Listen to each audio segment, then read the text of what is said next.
History tells the story of the world and of our lives.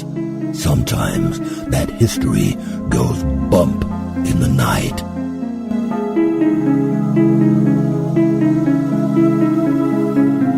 Broadcasting from the center of oddity and the supernatural in Central Florida, it's the History Goes Bump podcast.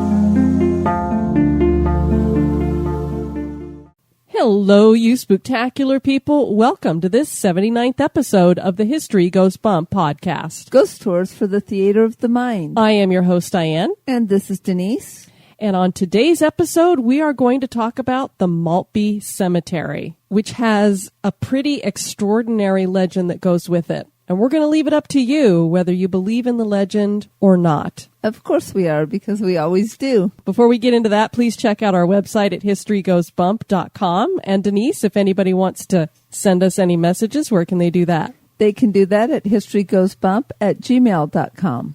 And we did get an email from Stephanie. She wrote, I'm a current history student at the University of Florida, and I have to tell you, I get so many stink faces when I tell people that. I think people think that history is just a boring old subject that has no use for the present. But your podcast is one of those history podcasts that puts the fun into history. It's interesting and informative as well. I'm a new listener, just finished listening to your Mercy Brown episode. Just wanted to thank you for an actually interesting and fun podcast about history. I'm referring all the stink faces I get to your podcast. Haha, bravo. Well, thank you for that, Stephanie, and we'll take care of those stink faces. Absolutely. You just send them our way.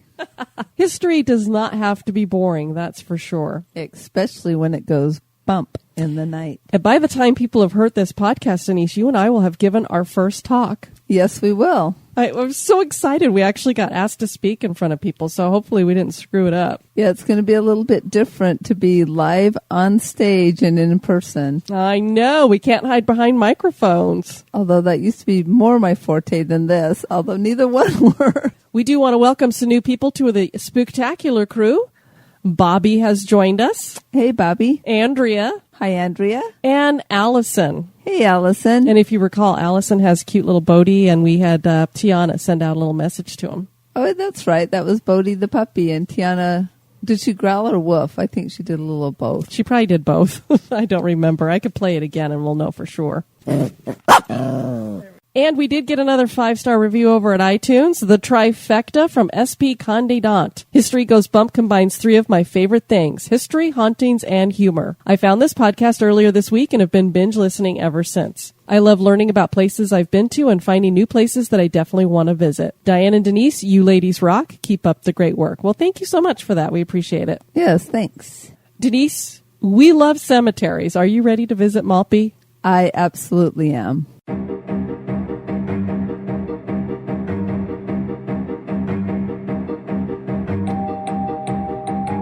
Become an executive producer of the History Goes Bump podcast for as little as $1 a month. For $5 a month, you can access exclusive content like the Haunted True Crime Bonus Cast. And for $10 and above a month, you get all that plus awesome History Goes Bump gear. Check out patreon.com/historygoesbump for more information. Or you can give us a one-time donation by clicking the donate button at historygoesbump.com.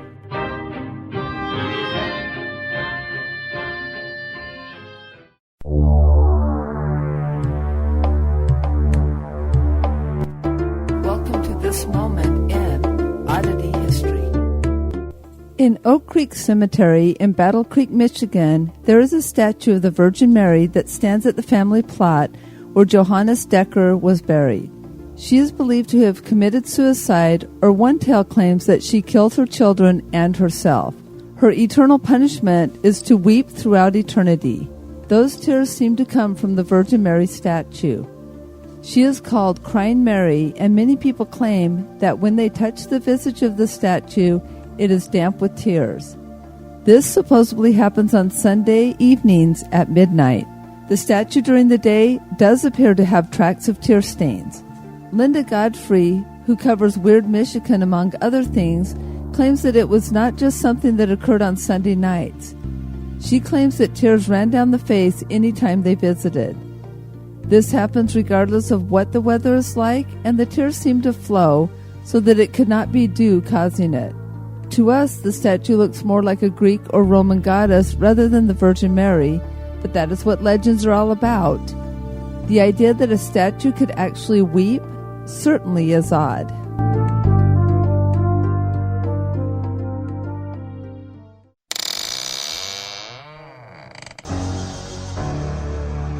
Are you afraid of the dark?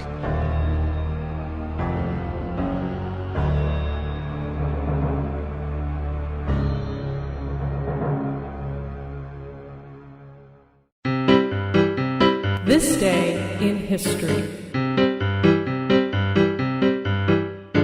Today's This Day in History is by Rachel Hoare. On this day, October 27th, in 1939, a murderess named Winnie Ruth Judd was reported to have escaped from an insane asylum in Arizona. Winnie had been a nurse, but got involved in drugs. She attended a wild party with two other women she knew through her nursing position, Agnes Leroy and Hedvig Samuelson. In a drug-fueled fit of passion and jealousy, she shot both women dead. After killing them, she dismembered them and placed them in 2 suitcases, intending to travel on the train with the corpses. How she planned to hoist 2 dead bodies around is a mystery. The bodies were discovered when blood seeped through the suitcases onto the ground. Winnie Ruth Judd was a repeat escapee from the asylum, and through her manic intelligence, she managed to evade the police. On this occasion, on October 27th, she did finally turn herself in to the cops.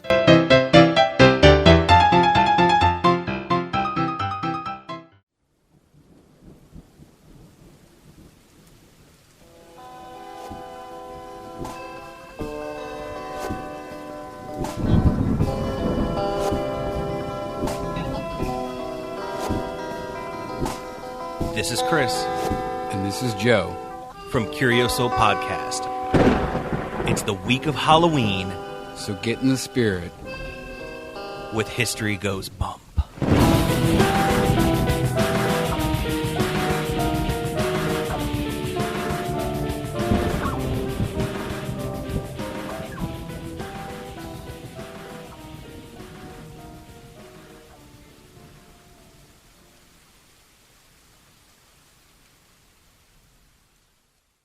Cemeteries have always carried a mystique about them, and many people expect them to be haunted. For the most part, though, cemeteries are very peaceful places. After all, why would the dead want to hang out with the dead? Most haunted cemetery stories consist of an apparition returning to their plot or a hitchhiking ghost being dropped off outside of a cemetery. But Maltby Cemetery is different. Rumors of Satanism and 13 Steps to Hell have given this cemetery quite the reputation. Is it just a place where teenagers go to hang out and drink and act stupid, or is there truth to the legends? Join us as we explore Maltby Cemetery. And on today's episode, we received research assistance from Rachel Hoare. Thank you. Maltby Cemetery is located in Paradise Valley near Maltby, Washington. The town of Maltby was first settled in 1887 and was named for real estate developer Robert Maltby. The cemetery is sometimes referred to as the Paradise Valley Cemetery because of its location. It contains the plots of some of the original homestead families to come to the area. The first burial was in 1908 of Henry Davis, and the bulk of the burials belonged to the Doolittle family. And I did hear, Denise, that the Doolittle homestead was right next to the cemetery, so it was kind of considered a family plot, although there were a lot of other people buried there. I mean, I think I saw like 10 different names. So is this the Doolittles, as in doctor? I have a feeling Dr. Doolittle was not a part of this Doolittle family, Denise. Oh, man. I wonder if anybody's gone through the cemetery and asked, hey, do you talk to the animals? The last burial took place in 1985. The cemetery was restored in the 1990s and the land around it developed. The cemetery is on private property now and hard to reach, but very well maintained and seems to be a nice, peaceful spot. But the legend that has developed around this graveyard is anything but serene. The legend claims that there was a gate here called the Gates or Pillars of Hell, and that there are 13 stairs that begin at ground level and went underground so that people could see into the crypt at the bottom. The plot had belonged to a wealthy family. The legend includes information that this family practiced occultism and Satanism. People who travel down the stairs claim that all the sound dissipates and that they are surrounded in silence. As they travel further down the steps, their lives seem to flash before their eyes, and when they turn around at the bottom, they see themselves in hell. It is a horrific vision. The people who would witness someone travel down the stairs say that they would see the person stop at the bottom, turn around, and then collapse in horror. Rumors maintain that several teenagers were carried out comatose and that they never did recover. Some witnesses claim that people disappear as they get further down the stairs. From what we have pieced together, the steps are more like concrete slabs that are on the side of a hill and may not actually exist anymore. Supposedly they were bulldozed or filled in with cement. And if they're on the side of a hill, they don't really go down underground. The cemetery had become a place for teenagers to party and trash. And so it would be easy to believe that the private property owners would want to get rid of anything that would attract idiots. And anyone who wrecks a cemetery is an idiot.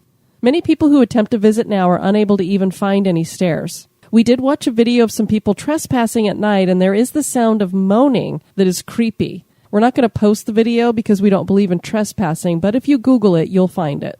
Some visitors claim that the gravestones themselves change. They seem to get larger over time.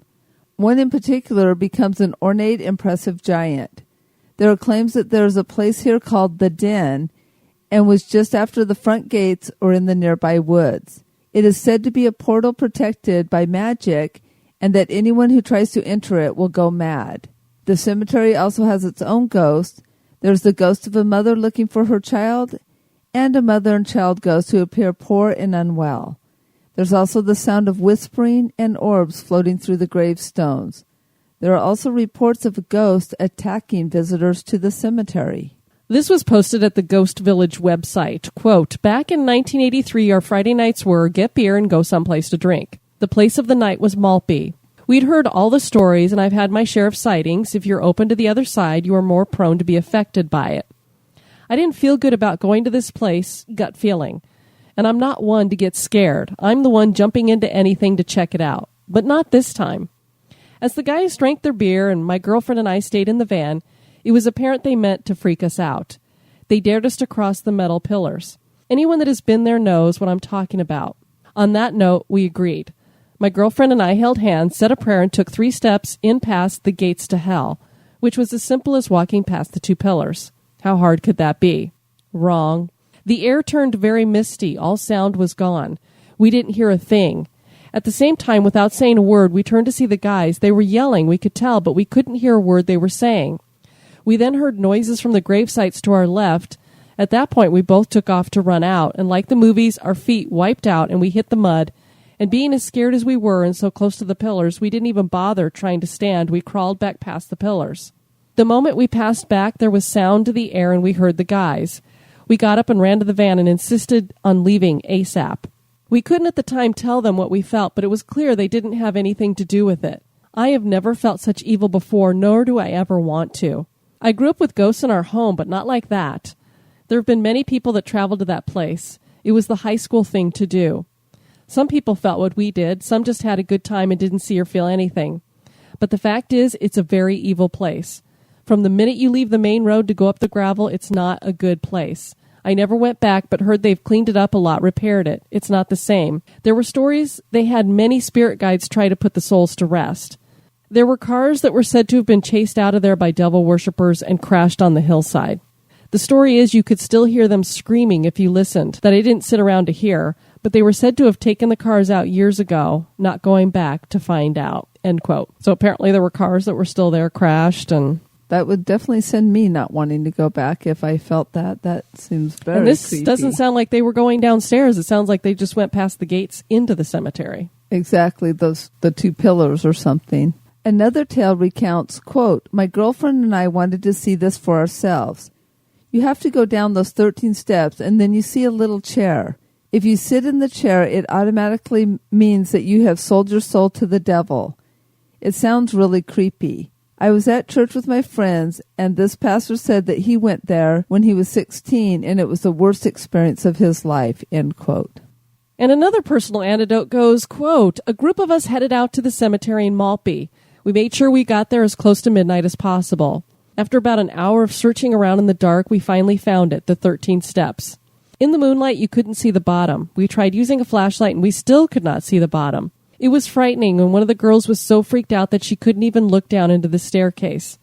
I decided I was going to go for it, but as I walked down the first 2 steps, I started to feel sick. After the next 2 steps, I felt lightheaded. When I got to the 6th step, I became so cold that I could barely breathe, and I could hear muffled yelling and screaming. I was not going any further. I couldn't even take the next step. When I turned to climb back up, I could feel something pushing on my back, and I couldn't see up to my friends clearly.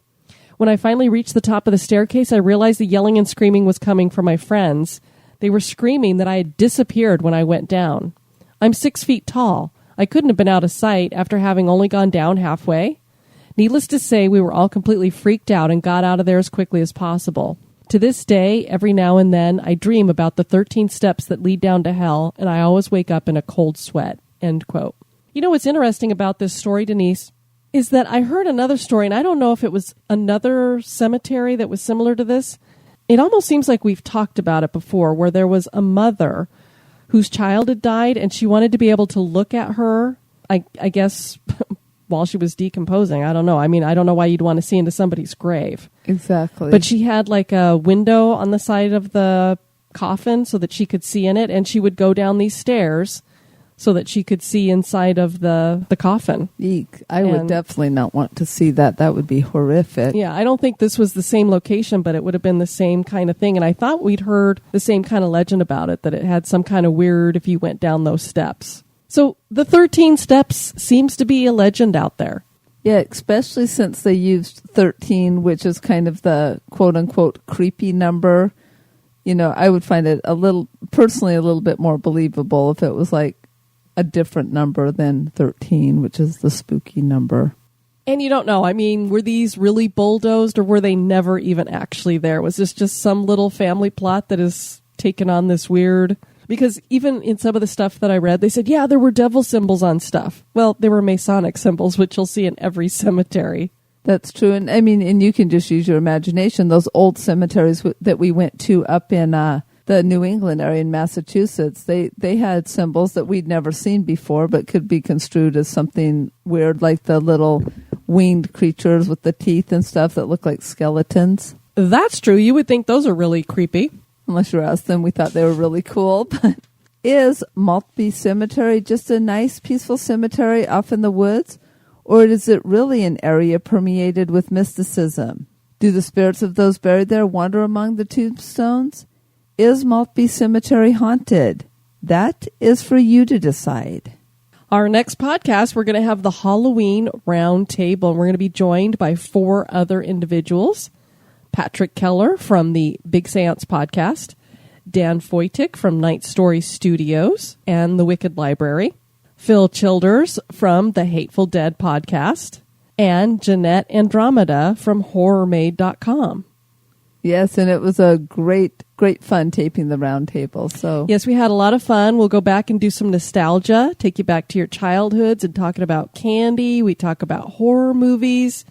We talk about the different areas that they specialize in when it comes to horror and scary things. We talk about why do people like to be scared. And we talk about a little bit of Disney. Yeah, so I think you guys are really going to really enjoy that. So that will be up next. And then for Halloween, we will have the Halloween special. And we're hoping to make it a 2-hour extravaganza. Very extravagant because we got lots and lots of responses this year. Yes, we did. So thank you to all of our listeners for sending us your great stories. You're going to scare the rest of the listeners, and it's going to be lots of fun. Yes, it will. We're glad that you guys tuned in for this one. I have been your host, Diane. And this has been Denise. You take care now. Bye-bye. Executive producers of this episode have been Leanne, Levi Drescher, Rachel Cooper, Dan Foytik, Janice Carlson, Patty Henry, Stephen Pappas, Jade Lewis, Heather Williams, David Ann Student, Amy Connor, Tanya Turner, Nicole Johnson, April Rogers Crick, and Liana Sapien. Thank you. Societies rise and societies fall. When the time comes, one society steps forward to build a better future.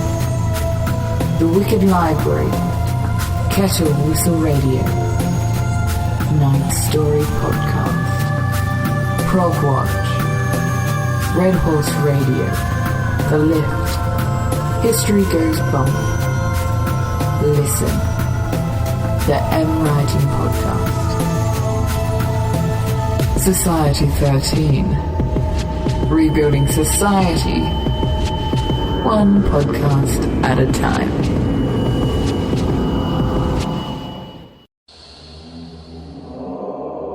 Be sociable. Drop the chain rattling, neck biting, and shape shifting, and join us on Facebook and Twitter at History Goes Bump. Like the page and follow us.